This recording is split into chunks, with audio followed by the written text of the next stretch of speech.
सुप्रभात बच्चों। आज हम कक्षा 5 विषय हिंदी का पाठ 5 अनोखी सूझ इसका अभ्यास कार्य करेंगे। तो आइए देखते हैं।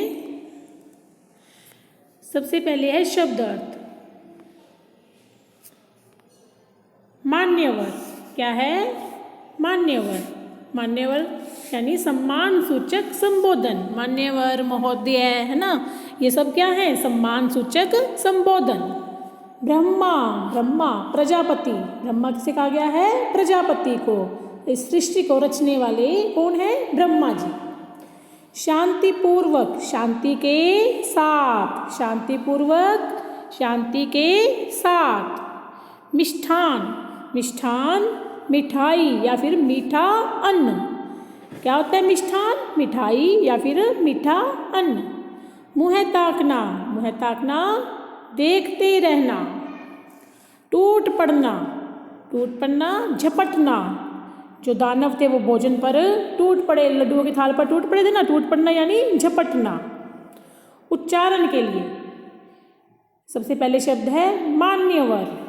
आप सभी किताब से पढ़ेंगे। देखिए क्या है? मान्यवर। प्रजापति क्या है? प्रजापति। आमंत्रित, आमंत्रित। मिष्ठान, मिष्ठान। आगे है प्रश्न, सोचें और बताएं। प्रजापति किसे कहा गया है? किसे कहा गया है प्रजापति? ब्रह्मा जी को। किसे कहा गया है प्रजापति? ब्रह्मा जी को प्रजापति कहा गया है। पहले दिन प्रजापति ने देवताओं और दानवों को क्या उत्तर दिया? पहले दिन प्रजापति ने देवताओं और दानवों को उत्तर दिया कि कल भोजन के बाद बताऊंगा कि कौन बुद्धि में श्रेष्ठ है। पहले दिन प्रजापति ने देवताओं और दानवों को उत्तर दिया कि कल भोजन के बाद बताऊंगा कि कौन बुद्धि में श्रेष्ठ है। देवताओं और दानवों ने प्रजापति से क्या प्रश्न किया? देवताओं और दानवों ने प्रजापति से पूछा कि हम दोनों में बुद्धि में कौन बड़ा है। दोबारा देखो, देवताओं और दानवों ने प्रजापति से पूछा कि हम दोनों में से बुद्धि में कौन बड़ा है।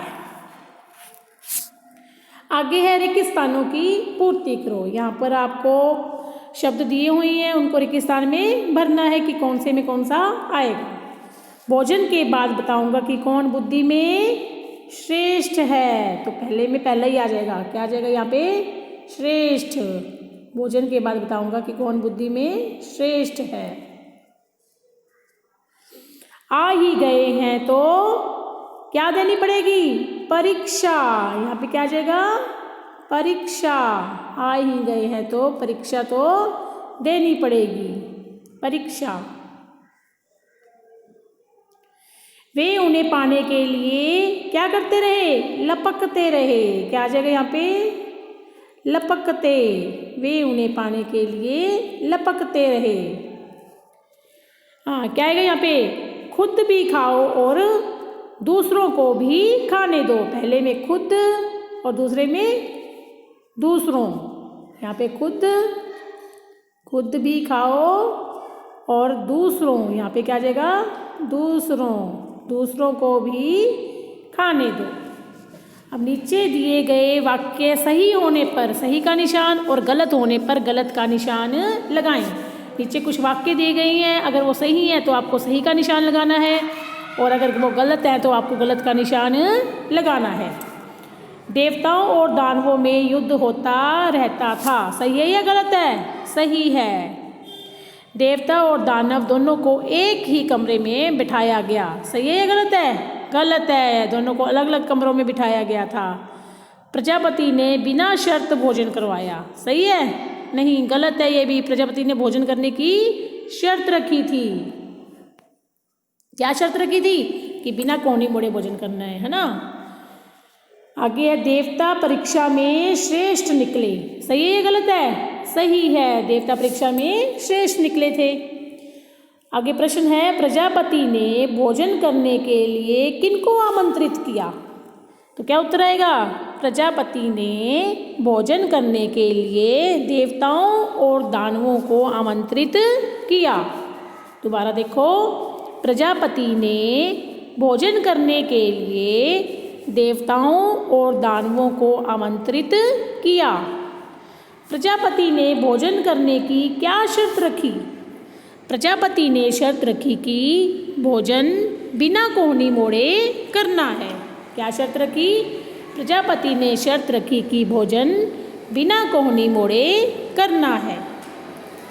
देवताओं ने अपनी सूझबूझ कैसे दिखाई?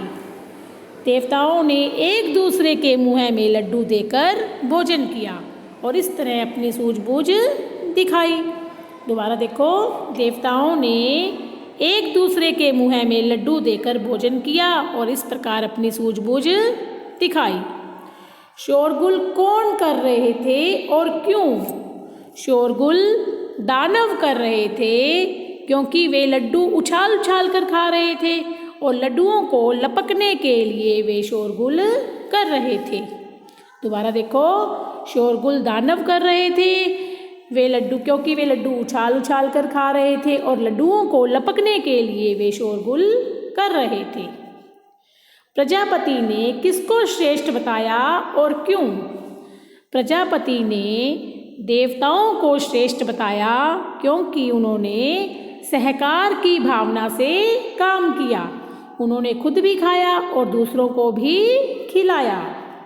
दोबारा देखो, प्रजापति ने देवताओं को श्रेष्ठ बताया क्योंकि उन्होंने सहकार की भावना से काम किया। उन्होंने खुद भी खाया और दूसरों को भी खिलाया। आगे जो प्रश्न है वो भाषा की बात से है। यहाँ पे एक मुहावरा दिया है, टूट पड़ना। क्या है? टूट पड़ना। इसका अर्थ होता है झपटना। इसी प्रकार नीचे लिखे मुहावरों के भी आपको अर्थ बताने हैं। पहला है चूर चूर होना। चूर चूर होना यानी टुकड़े टुकड़े होना, है ना, बिखर जाना। सूझबूझ दिखाना।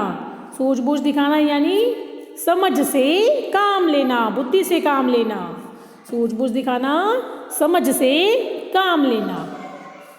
आगे देखो, प्रजापति दानवों के कमरे में गए। दानवों और कमरे के बीच में क्या लगा हुआ है? के। इस वाक्य में जो के है वो दानवों और कमरों का संबंध बता रहा है कि कमरा किसका है? दानवों का। तो बीच में संबंध बताया ना क्या है, तो का, के, की ये तीनों संबंध बताने के काम आते हैं। अब तुम पाठ में से 5 वाक्य छांटो जिनमें का, के, की का प्रयोग हुआ हो। तो देखो कौन कौन से वाक्य लिखोगे? कोई भी लिख सकते हो जिसमें का, के, की इनका प्रयोग हुआ है।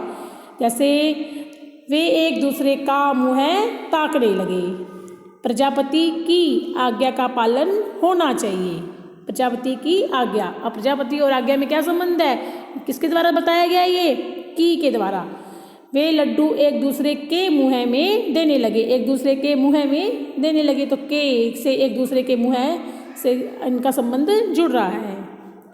कमरे में से हा ही हो की आवाज़ें आती रही। तो इस प्रकार जहाँ एक संज्ञा शब्द का दूसरे शब्द के साथ संबंध बताया जाए उसे संबंध कारक कहते हैं। किसे कहते हैं संबंध कारक?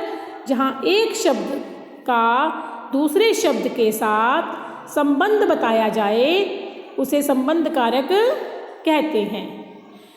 और इस संबंध को बताने के लिए कौन से चिन्ह होते हैं? का, के, की।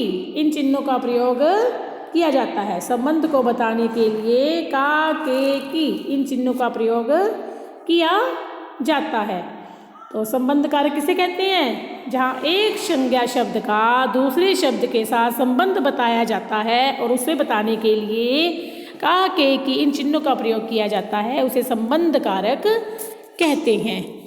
तो ये पाठ 5 का अभ्यास कार्य उम्मीद आपको समझ में आया होगा। धन्यवाद।